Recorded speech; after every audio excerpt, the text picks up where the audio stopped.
Oh, the bums. That's getting to be more of a mess every day.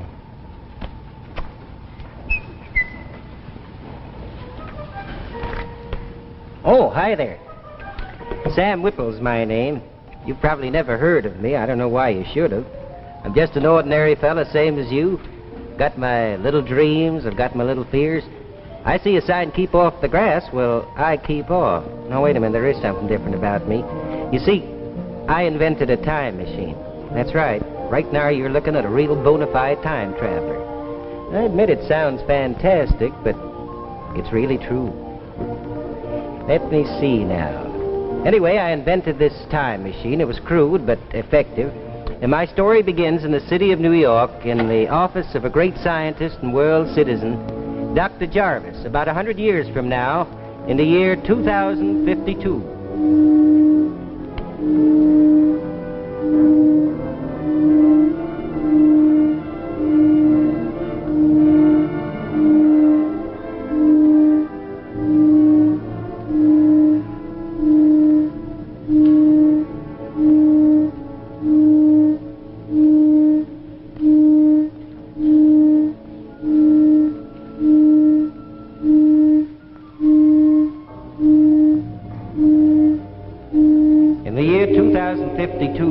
The whole world stood at the edge of doom.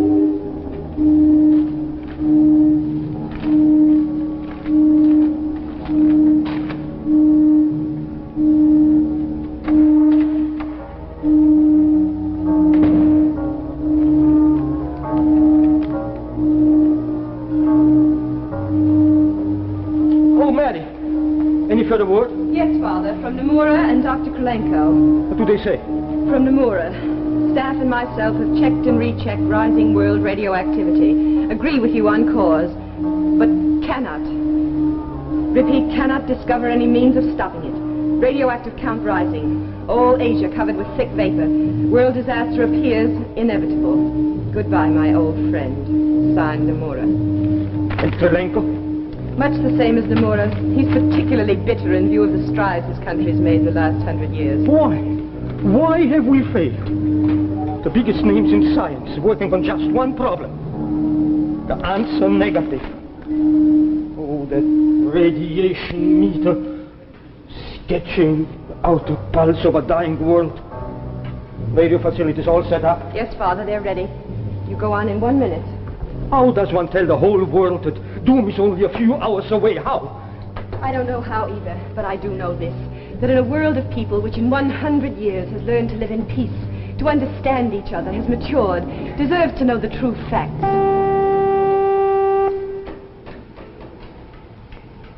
"15 seconds. I can't. You're a scientist. Would you like the true facts withheld from you? All right.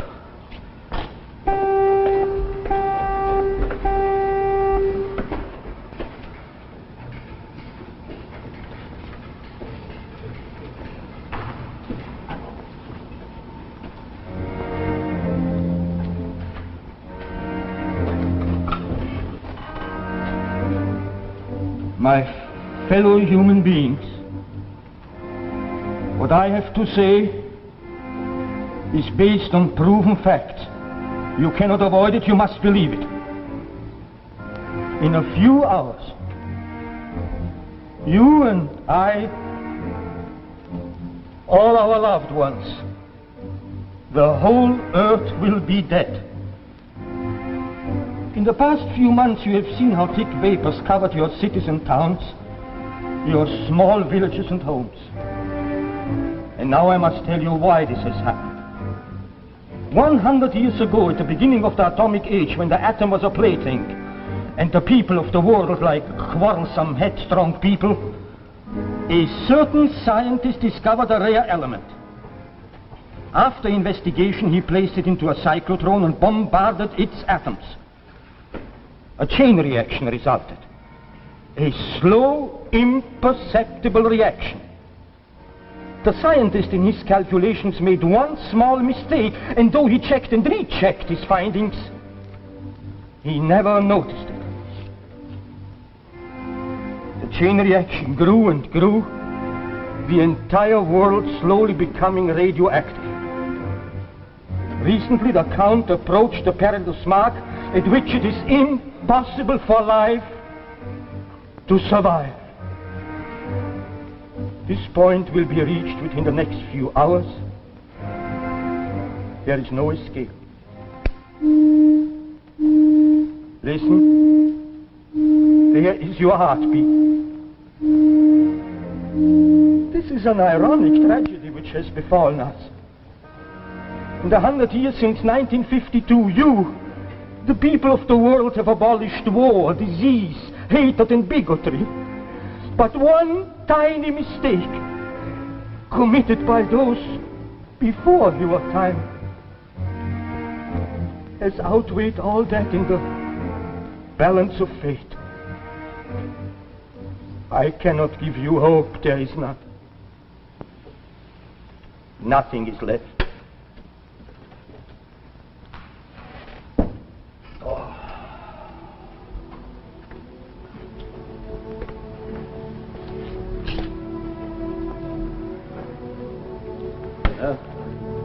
Nothing to do now but wait.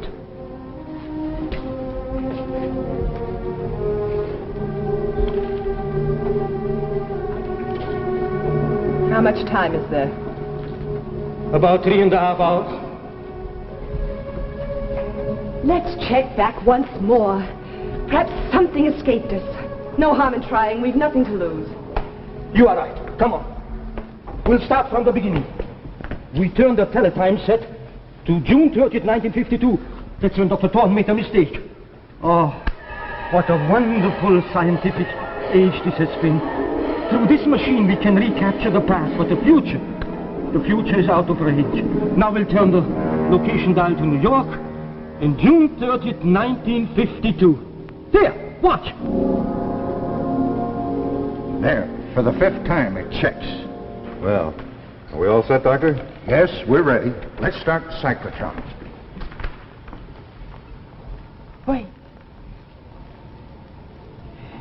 Wait, you've made a mistake. Oh, that's You mustn't. no use.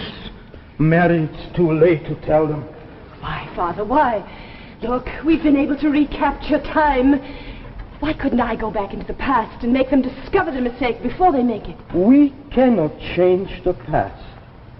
Only a human being living before June 30th, 1952 could prevent this mistake before it happened. But how could we get somebody from 1952 here? They weren't even close to time travel in those days. Wait a minute. There is one man. A Sam Whipple, I think he's called. Yes, before all this happened, I amused myself watching him. A very serious young man, but quite amateurish.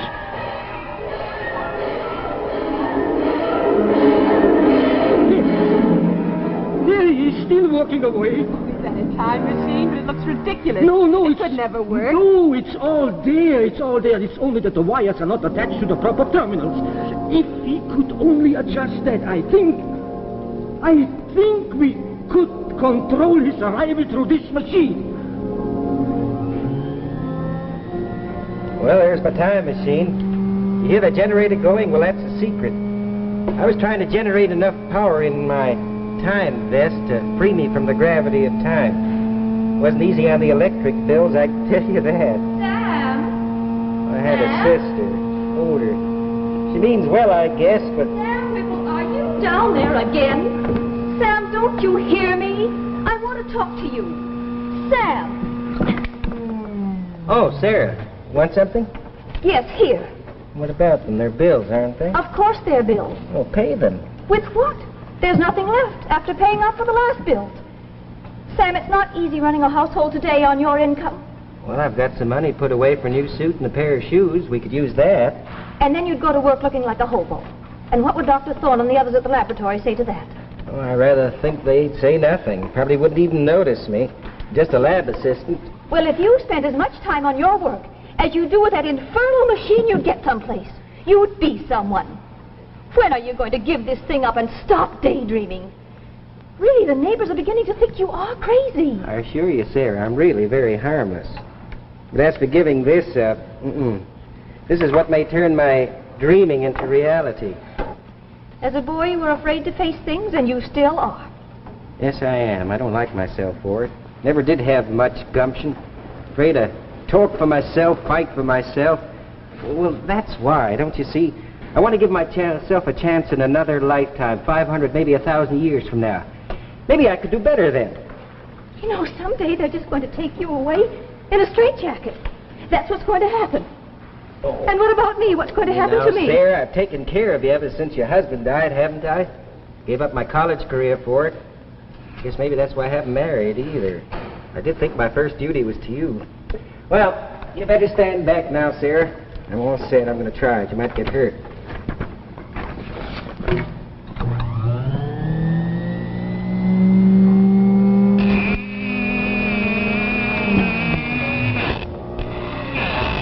I guess not this time. It's these wires, if I could only get them straight.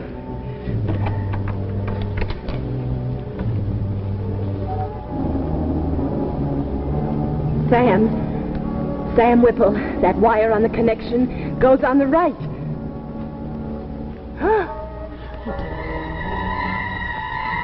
Father. Yes.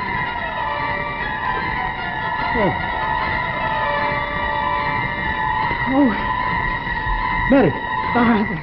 Father. Yeah.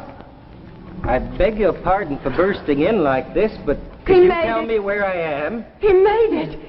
Sam Whipple, I'm Mary Jarvis. This is my father, Dr. Jarvis. Welcome to the 21st century.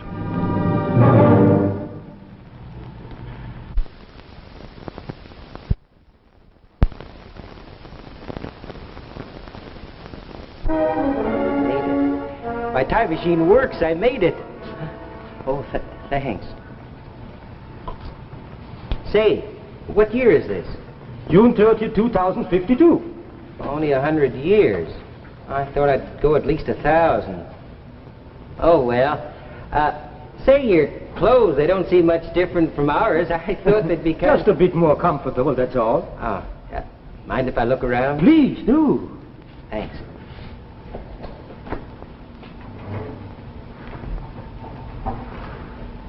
Father, shouldn't we ask him? It's almost 3:30. Only 2 more hours. I know, but I think we should give Mr. Whipple a chance to get his bearings. Say, wait a minute. How did you know I was coming? The teletype said you saw. Through it, we can look back into the past. That's how we knew. Hey, that's wonderful. Say, if I stayed here, do you suppose I could work on things like that and all of this? I'm a lab assistant with Dr. Thorne. You know him? We've heard of him. I think if I could get to do some real studying at a good school, well, that would take money, wouldn't it? That is not necessary. The government takes care of everybody's tuition. The government? Well, how can they afford it? What with defense and armies and things like that? That's no longer necessary. We are at peace with the world. You mean no Cold War with any country? No, we are all the best of friends. Yeah, that's wonderful. Oh, I could like it here. What about diseases? We've discovered the cause and cure of cancer, among other things. Cancer. You know, my father died of cancer. Please, I have a favor to ask. Is it possible for me to stay in this century, live my life out? I'd give value in return. I'd work. I'd do anything. I don't have to worry about my sister. The insurance will take care of her. Please, is it possible? I think so, but... What's that? Radiation meter. Measures radioactivity. Oh, I see. We call that a Geiger counter in our time. Hey, wait a minute. Doesn't that mean there's something radioactive around here? The whole world? I don't understand. A nuclear bombardment in 1952 started a slow chain reaction which had steadily grown into an overpowering radioactivity. At 3:30, the danger point will be reached. The whole world and all in it will die. Oh, I don't believe that. I can't. See for yourself. Why do you think the fog is so thick outside? But how? A mistake? Made by your own Dr. Thorne and Mr. Adams. Mistake made by Thorne and Adams. How can you be sure? We saw them on the teletype set. If only I'd known. You know now. Isn't it too late? For us it is. There's nothing we can do. But this happened in your time, Sam. You could stop it. You want me to go back? Oh, no. No, I can't. Dr. Thorne's a very important man. He wouldn't listen to me. Make him, Sam. You can make him. In the few moments I've been here, I've known more happiness than I've ever known in a lifetime. I wish I could stay, if only for this one last hour. But it means the whole world's going to die, doesn't it? All the people. Okay, I'll do it. Can you help me get back? Yes. All right. I'll do the best I can. And then, if you don't mind, I would like to try and get back here. Oh, yes, Sam. Please come back. Okay, Dr. Jarvis. All right.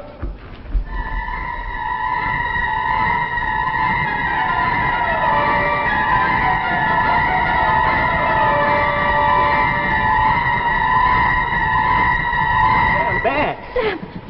Hey, where's my umbrella? Sam, where have you been? Where? It worked, Sarah. It worked. It worked. I don't Here, help me understand get what's this going off. on around here. I'll tell you later. What time is it? It's 3:10. Pastor, it gives me 20 minutes. I'll see you later, 20 Sarah. minutes for what, Don't Sam? have time. I've got to hurry. Sam! There, for the 5th time it checks. Well, are we all set, Dr. Thorne? Yes, Adams, we're ready. Let's start the cyclotron. No, wait, please. You've made a mistake. You mustn't. Who in thunder is this? Say, I know you. You're one of the lab assistants. Whipple, I believe. That's right, sir. I'm sorry to barge in like this. I hope I didn't startle you. Whipple or whatever your name is. What the devil are you I'm talking sorry, about? sir. I know it must seem crazy to you, but have you checked? You've made a mistake on your calculations. I know you have. But you've never seen these papers. Yes, sir, I have. 100 years from now on a teletime set. Dr. Jarvis pointed it out to me. Jarvis. 100 years. Well, this man's obviously insane. I'm going to throw him out. I'm not crazy. You've got to listen to me. Dr. Thorne, have you checked these figures? Of course, I've checked and rechecked at least 5 Well, times. then please check them again. The whole world depends on it. Since you know so much, where did I make my mistake? I don't know. But I tell you this. If you bombard the atom of this element you've been working on, you'll start a slow chain reaction. It'll grow and grow, and in 100 years it'll destroy the whole world. All right, Adams, I've heard it enough. Let's get going. No, you don't. You wouldn't dare.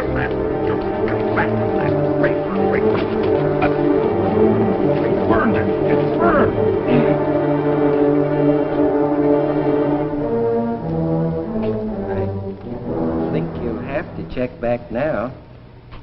I'm sorry to cause you all this extra work, but you did make a mistake, you know. What do you... Whipple, get out of here and don't ever come back. You're fired. You can't fire me. I quit. Quit. Hey, that sounds good. I'm going back to the year 2052 where a man can have a future. Good day, gentlemen. Burned. All burned. A mountain of work. Guess we'll have to start again. Adams, I wonder, do you suppose I could have made a mistake?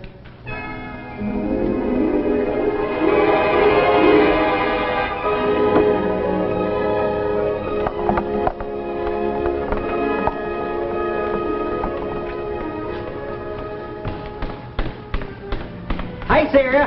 How's my favorite sister? You have gone mad. Yep, gone happy and mad. Where have you been? Where? Oh, I've been over to the laboratory.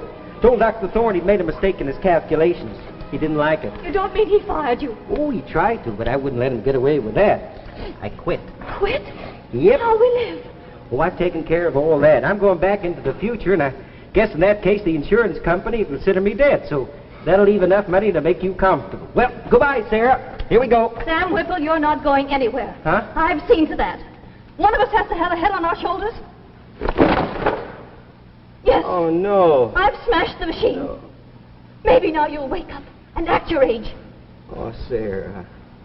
Why? Why, Sarah? Can't you see it was destroying your life? I did it for you, Sam. Now come along upstairs. Come on like a sensible person, and I'll make us both some coffee.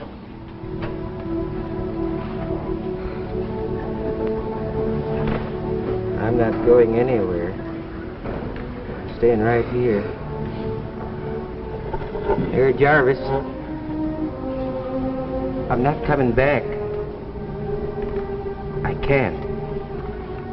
Sam Whipple, I know you're not coming back, and I'm sorry. Oh, Sam, I know you feel small and ridiculous, but you're not, Sam. You're a great man. You've saved the world. Someday children will read about you in their history books. Sam Whipple, who came out of the past and gave us the future. Well, there's my story. Now, I don't know why anybody should call it fantastic, do you? But it is a funny thought, isn't it, to go through life with people thinking you're just a nobody, and then in 100 years to have your great-great-grandchildren coming across your name in a history book as being quite a fella? Oh, why don't I catch you up to date before you go? As you can imagine, I felt pretty low down after all this happened. Yeah, pretty low down. But then Dr. Thorne discovered he had made that mistake, and, well, he looked me up and apologized very handsomely. He still can't figure out, though, how I knew about the mistake. Anyway, he gave me a darn good job. Time machine. No, I never did try to fix it. Somehow, I don't know how, I seemed to change quite a bit then. Oh, I used to go out more than I used to. More get up and go. Well, I even had enough gumption to go to a party one day at a friend's house. Met a very nice girl there. Her name was Ruth. Funny thing, though, first time I met Ruth, why, she reminded me a little of Mary Jarvis. Well, anyway, Ruth and I, we hit it all fine, and after a little while, she did me the honor of becoming Mrs. Whipple. Just goes to show, I guess, a fella can have his future in his own lifetime, too. Oh, hi, honey. Well, I guess it's time to go now, so pleasant dreams.